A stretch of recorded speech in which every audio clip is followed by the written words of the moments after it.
Welcome back to the Photographers Podcast. In Season 2, we continue to bring you expert insights, stunning locations, and in-depth photography tips to take your skills to the next level. This season, we will be on location in places like Scotland and Casa Loma, as well as in-person interviews with master photographers. Get ready for pro techniques, creative inspiration, and behind-the-scenes stories. Here is your host, Randy Nickerson. Welcome to the Photographers Podcast, where we bring you master photographers from around the country to help you with your own photography. Today, we've got a special treat. I have event photographer and official Canadian Tank Museum photographer, Jill Hamilton, here with us. And we're going to talk all about shooting tanks and, more than that, some military officials as well, okay? Sure. Thanks for joining us. Thank you for having me. Well, it's my pleasure, and we always like to do something that's kind of different. I don't think too many people know about this place. So why don't you tell them the uniqueness of where we are? Sure. Well, we're located at the Canadian Tank Museum right now, which is at the north end of Stevenson Road in Oshawa. It is a little bit of a secret here, but we have been around for 40 years now. We started as the Ferret Club 40 years ago, where a bunch of the regimental members had decided that they were going to pull their money for some Ferret Scout cars. And then we ended up taking on the static section of this museum, which is the history of the Ontario Regiment, RCAC. And now we have become the Canadian Tank Museum. Well, not only that, if I'm not mistaken, the largest working tank museum in North America. You are correct. I mean, come on. This is such a secret, and if you ever get a chance to come out here, they do a Tank Saturday from the spring to the fall. Correct, yes. And so you can come out here and get a show, and that's what we're going to talk about. We're going to talk about how Jill gets all these fantastic photos, of tanks working in a real arena. So this is going to be a lot of fun to talk about. Yeah. So what got you interested in this kind of photography? How did you get here? Well, as an event photographer and portrait photographer before, I did a lot of weddings and that sort of thing. This museum was brought to my attention by my daughter, who has worked here for almost 10 years now. Wow. She started as a student, and she found out about it by going to the school board office when they were hosting, and the museum was there with a table. And she found out that she could become a volunteer, and she wanted to come. So we brought her here, and she started working here as a volunteer and then as a part-time staff. Wow. So by bringing her here all the time, then you started to see all these beautiful vehicles, and you said, "Hey, I got a camera. Take some pictures." She used to call me when special events or dignitaries were here, and I would come over, or when a new tank was being delivered, she would call me. I'd come over, we'd take some photos of it. And this place has become family to us. The volunteers and the staff here, we are a family, and that's what started this, the connections that you build here. And passion is what photography is all about, right? Most Being definitely. passionate about what you do opens up all kinds of doors. You care, you're a professional. And I catch myself all the time, if I want to take a shortcut, I say, no, Randy, you're a professional photographer. You don't take shortcuts. Yep. And that's what you've learned, right? Correct, yes. Here is, I didn't know anything about any of these vehicles. I've learned everything that here the people share, they want to share. It's their passion to share the information, share about the history and the stories that come from World War II vets. To be honest, that's why I do this show, is because it's time to share. I've done my learning, still stuff to learn, but it's time to share. Yep. Right? So shooting tanks, what are the technical challenges you have with this kind of photography? I have no clue what they are. Well, they're moving vehicles. So that's the most thing. So it's the same as if you're shooting sports and you've got someone running. You either are going to stop motion, right, or you create motion with blur, right? So you have options. And I try and shoot both with every show that I do to get that variety. So you have to know how to pan. You need to learn how to pan, which is it's so fun to do and hard to do. And with the the changes in camera technology, how much easier has it gotten for you to do that? Definitely, it's easier. I've gone from the full frame that the SLR with the mirror to mirrorless. So Yes. it's lighter now because I'm always carrying. Gosh, yeah. I carry 2 cameras with me all day at our events, so they're on me and they're heavy. And to use the mirror ones, they are with the long lens. I'm They're with really you. heavy. Yeah. So I find going to mirrorless, my hand doesn't hurt the same. I'm able to carry and shoot all day. But generally, you're a Canon user, I think. I yeah. am, yes. Yeah. We won't hold that against Oh, us okay. Nikon Thank users. you. You know what I mean?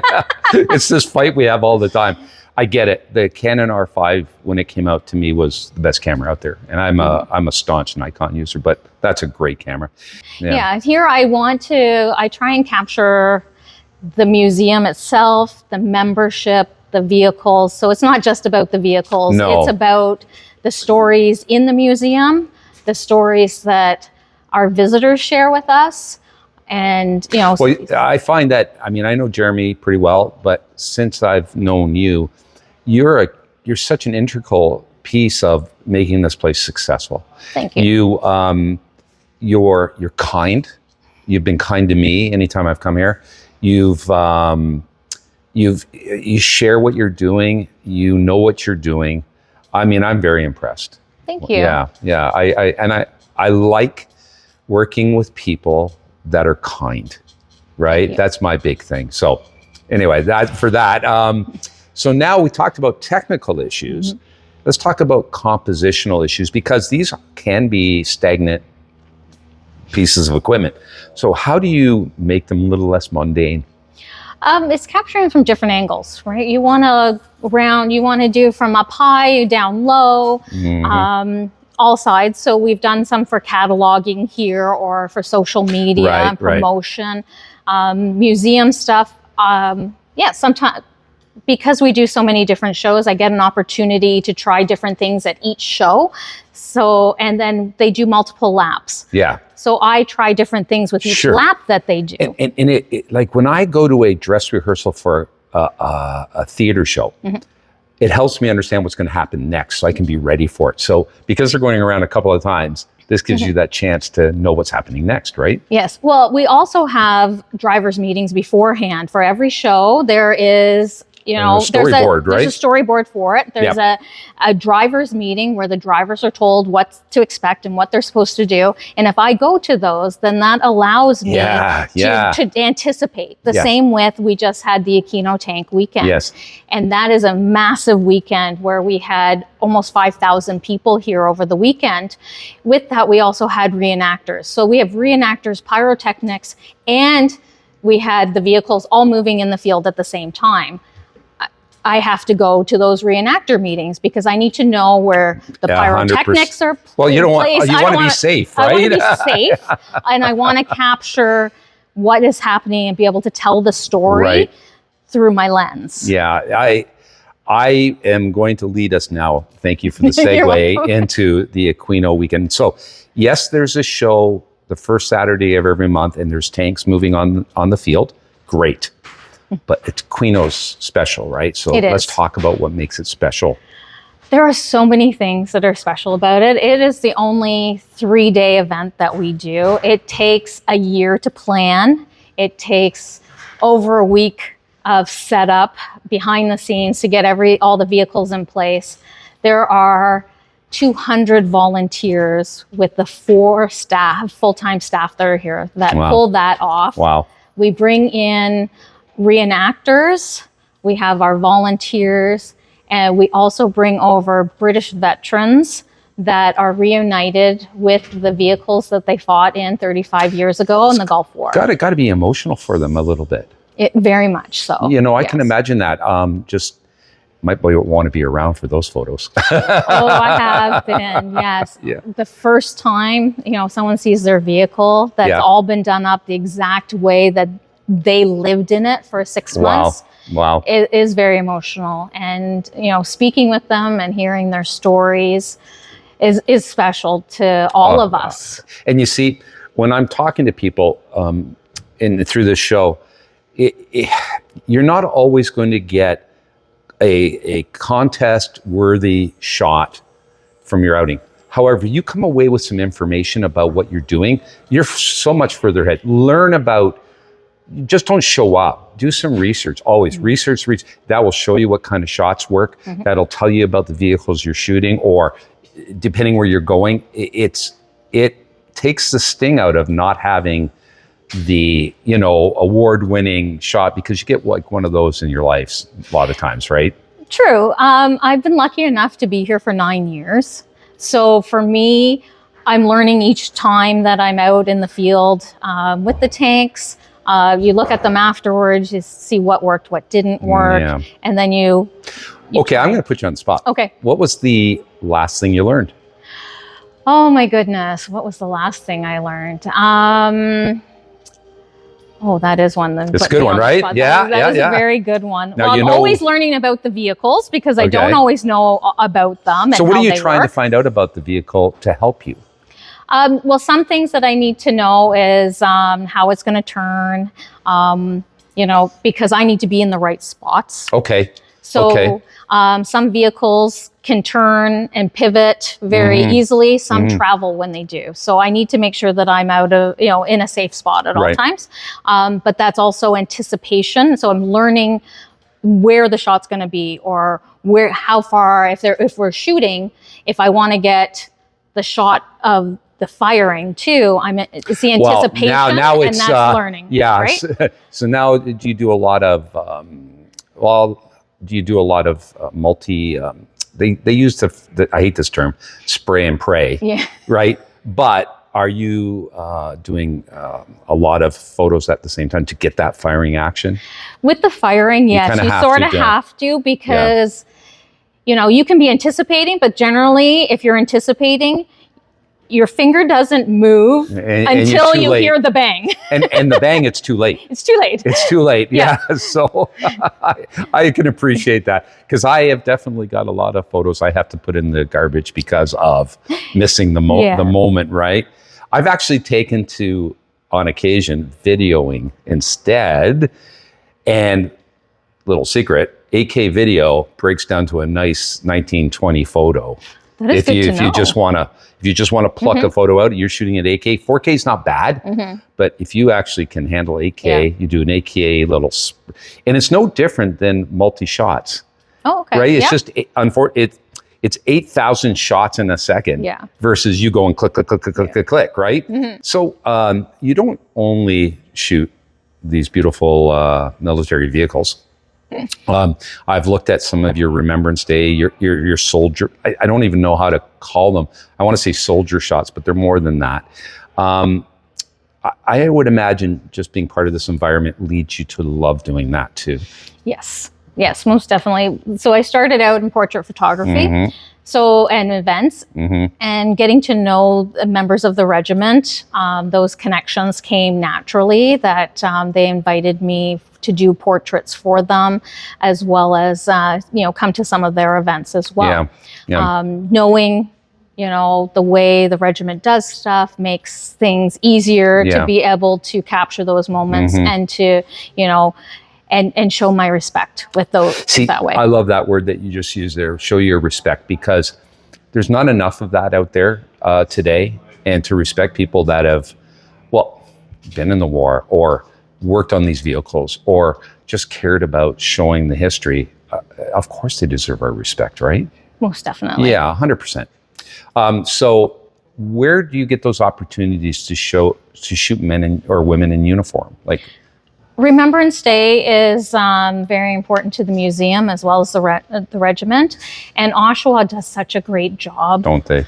Oh my goodness. I've been to many, and I don't think even the one maybe in Ottawa, maybe, but here they're driving the tanks downtown, right? And they're showing up in the park. I mean, I never missed that event. It is an honor to be a part of. Yes. The convoy to Remembrance that we did, where we had over 40 vehicles leave Amazing. Travel all the way down to the armory as 40 vehicles under police convoy. then to meet up with the regiment and all the dignitaries and to actually be in the parade. My daughter and I were very fortunate that one year they placed us together in the Sherman tank. Oh. We have done other, vehicles as well. I have a picture that you were. It's from above. I think that's you. Yes. Yes. Yeah. So see, now those are the kind of, you deserve those opportunities because you've put the work in. Thank you. Yeah. It's an honor to represent. I know that one year as we're leaving the cenotaph and on the vehicle and you see a veteran with multiple. Yeah. Yeah. And he's saluting us. Yes. And you just know you're not worthy of that. Mm-hmm. And, I know but it not feels us. awkward, right? It's the what you represent. Yeah, I'm with you. Yes. And we are losing our veterans. I mean, I don't think there's any World War I veterans left. World War II, we're starting to lose them now, right? So it's important for us to, Oshawa is such a unique spot for this, isn't it? It is. Yeah. It's it's off the beaten path a little bit, and we're still trying to get our name out there after 40 years. Listen, that's part of what I'm trying to do here too. Awesome. Is get us. You're helping me out, and hopefully I can help you get the word out, right? So, what we're going to do is we're going to go have a little treat now. We're going to do a live shoot. So, you ready to do that? So, Jill, what are you setting up for here? What are we going to do? So we have some vehicle movement. There's an M60 that's going to be coming out for us to shoot. So I know that it's going to be moving. I know it's going to be coming in a straightaway, so it's going to be faster. So I'm going to, put my shutter a little faster too to capture and cut and really freeze that motion. So as well as we got a lot of sun here, so I got to close it down, the aperture, right? So those are the things I'm thinking of. My ISO is low, but I'm probably actually going to move my ISO up to about 200 because I'm going to go at f10 and have it maybe at 1/400th. Okay, just stop the motion. Stop the motion. Are this you going to time. try any panning, or is it worth it? I'm not going to pan on a stop motion. Yeah, not just that. Right? You've got a lot of lens to work with. So, but I would do the panning on. Again, 2 cameras, always 2 cameras. This one I can set up and do the stop motion. That will give me an opportunity, to make it a little bit wider because that's one of the things we're going to have to do too is, it's going to be moving. Right, so it comes into the frame a lot. Okay, looks like he's getting ready to go. Okay, yep, so we've got this M60 here.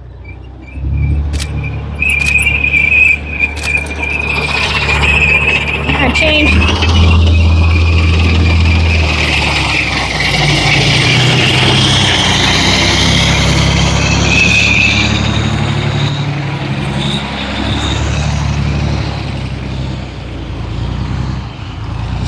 So we were really close. So going to the other camera was the right idea to be able to get the full thing. I'm looking at trying the dust coming up and capturing some of that as well. Here's where I can go back to this one. It's further away. You get that right in, you can turn and capture that. A lot of options. So the tip and trick right now is 2 cameras. Yeah, sure. Yes. Okay, we're going to go around one more time, use the feature, come up over the hill, and then we're going for a ride. Yep. Woo! So anticipating where it's going to be is always great, good to do, and knowing where it's going to go so that you're already set for it. As we watch it come up,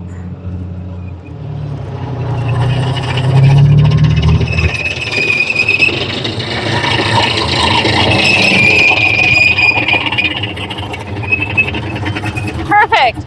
As I was doing that, I was actually allowing it to be on one side and then to lead into the frame. So then I have a whole series of shots from the top coming down, and it actually fills into, it's like a nice little flow of Excellent. that. Well, let's go for our ride. Points of contact all the time. All the time. 1, leg. 2, 3. Yeah. Okay. So put your foot here. Okay. Okay. And where's the grab hold? Wherever Wherever you can go. Okay. And use your leg to pull you up. Okay. Move your this leg higher. There. Up to there. Yep. Okay. Climb on up. You good? There you go. Ta-da! Okay. Okay. Here we go. Okay. Now where do we go? We gotta go in these hatches. Whoa, the hatch. Yep. So you're gonna come, and I think we can step in here. Generally, it's pretty good to Okay. step in. I'm gonna step in it. Actually, hold on a sec. Yes. Okay. I'm just gonna move the bag just a little bit. Yep. Step into the basket, Okay. and then I'm gonna climb up. All right. Oh. All right. So now, point of view time. Jill's point of view on the tank. Here we go. Hey, Jill. I'm on a tank. You are on the I'm tank. on a tank. Oh my gosh. Woohoo! And we're gonna see Randy on the tank. We come back around, and we are taking our first turn in the arena. I'm like a little boy up here. My God, I never thought I'd be able to do this. It's fantastic.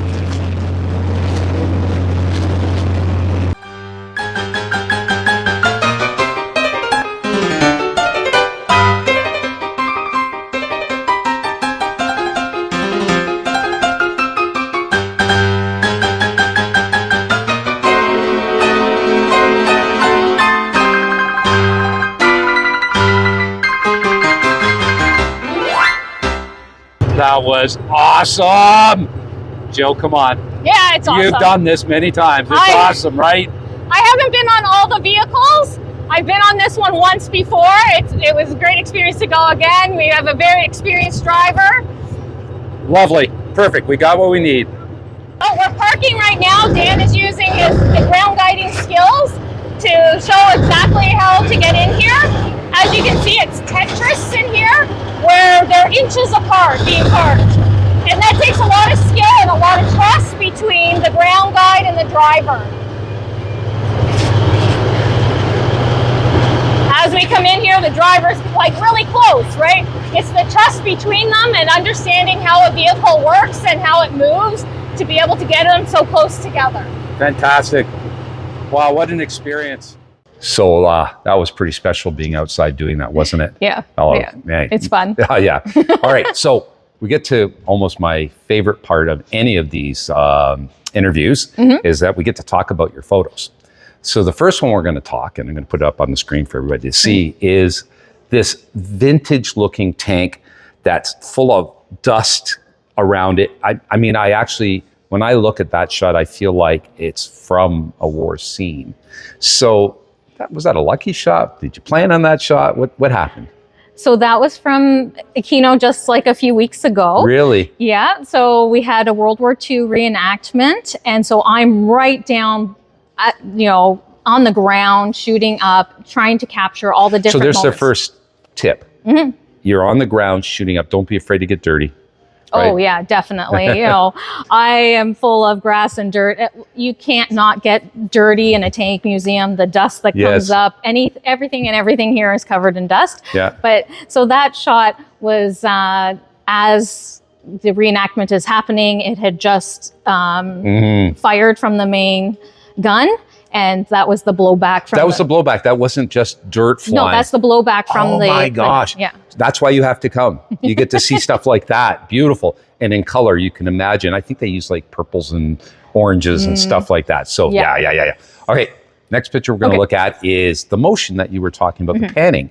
So I personally, I'm having trouble figuring out which one I like better. Okay. Right. Yeah. The first one I really liked, but this one, because I know how hard it is to get the pan right, right? Yeah. You can throw 50 pictures out and get 2 right. So why don't we talk about this one? So really in a pan, for especially outside, trying to do that in lighting conditions. Right. And a lot of the time we're hoping for good weather, and everybody's always saying, oh, it's great. There's, the sun's out and it's blue, and the photographer's going, Oh, no. No. Please give us overcast. Please. That is the first thing is I'd rather have overcast because then I can shoot anywhere versus we get a nice soft box and we don't get the harsh shadows. And it's true when you're shooting and these shows are always at noon.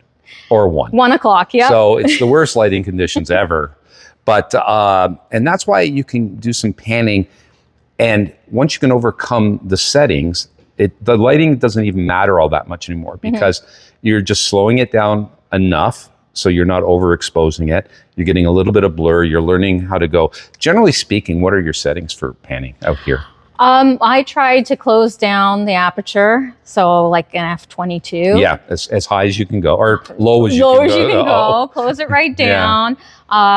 Lowest ISO I can shoot. So it's generally L01 or 2 or well, something. so it's a 100. 100. ISO is what So I you can can't go under 100? You should buy a Nikon. You can go L03, I think. Oh my. Oh yeah. Well, I'm shooting raw, so at least you've got that movement. You've got all that, yes. So that's Yeah. good. And then, it's where, you want to be able to slow it down, as Well, much you as need some can. background to blur. Yes. So a lot of people, I think, make a bit of a mistake by shooting with just the blue sky behind the whatever it is. And in this case, you had a really nice forest. So when you're panning, the forest blurs. Yeah. The vehicle is perfectly sharp. It's a great shot. Thank you. Okay, and so yeah, that really caught my attention. So let's look at the third one here, Okay. which I'm having a hard time describing to you why I like it so much. I looked at it and I went, I don't know if it's because of scale, if it's the scale of the I think it's a personnel carrier.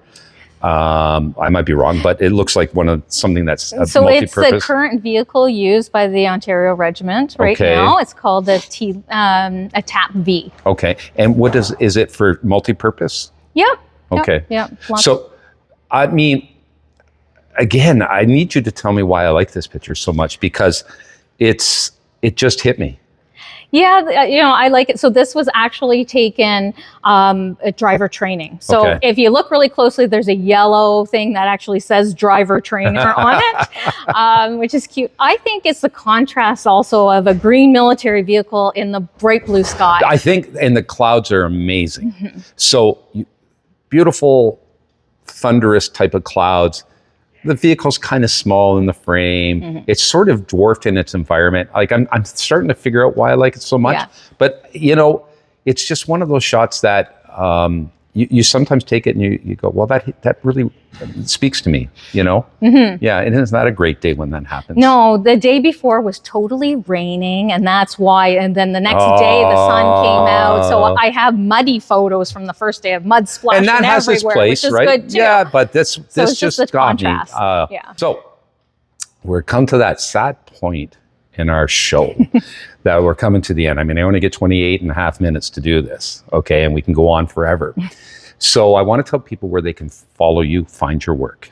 And I'll put it right down on the bottom here. Okay, so I have Facebook and Instagram. For the museum, it's Tank Girl Jill. And my regular photography is Jill Hamilton Photography. So Facebook, Instagram, you can find me.